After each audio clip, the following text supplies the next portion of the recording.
The Fed's rate hike is going to profoundly impact the market, much like Mike Tyson would profoundly impact your face if you got into a fight. The office market didn't need another blow like this. What this is going to provide for tenants is more volatility and more opportunity. So let's talk about how it's going to impact the market. Liquidity within the office sector has been impaired as banks seek to reduce their exposure to the sector, restricting landlords' ability to obtain financing. As loans on office properties come due, owners may have insufficient income to refinance at today's higher rates and may be forced into foreclosure. Subordination, non-disturbance, and attornment agreements will be essential for tenants in buildings that are financially vulnerable. Now, this cannot be overstated. Much of Houston's inventory is going to be the older Class A, Class B, Class C product. If they don't get financing, they may lose their property. The ability of landlords to fund new deal expenses, including tenant improvement allowances, will also be in jeopardy, particularly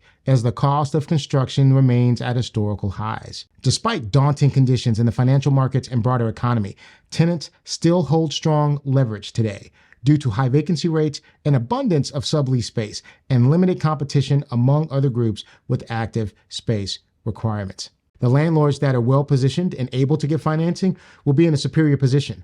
The landlords that are not able to get financing and put themselves in a more competitive positions are going to be forced to do some really creative things. If you listen to this and you're saying, no, James, we're doing fine. The occupancy is great here.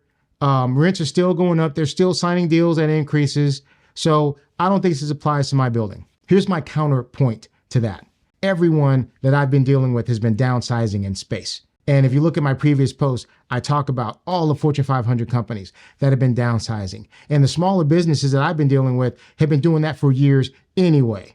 Nobody's increasing office space that does not absolutely have to. And one of our healthiest sectors in Houston, which is the energy sector, historically never takes advantage of just expanding in large amounts of space. They just don't do that. So when you have the healthiest part of our sector in Houston, generally conservative, and I predict them to continue to be conservative, all it takes is one or two move outs of your building to change that situation entirely for your landlord. So before you sign your renewal, you need to understand, is anyone of substance thinking about moving out of your building? Because even if they're thinking about it, it changes the calculus for you in ways you can't imagine. So you got to know that before you sign. So here's another counter argument. Well, James, the rate hikes are cyclical. The market's cyclical, so it's going to go back down and things will go back to normal. So 2015 all the way up to 2020, what do you see here? You see a coupling between the 12-month CPI growth with its just gray line, and you see the annual change in average asking rents. We have generally trended together from 2015 until 2020. What happened in 2021?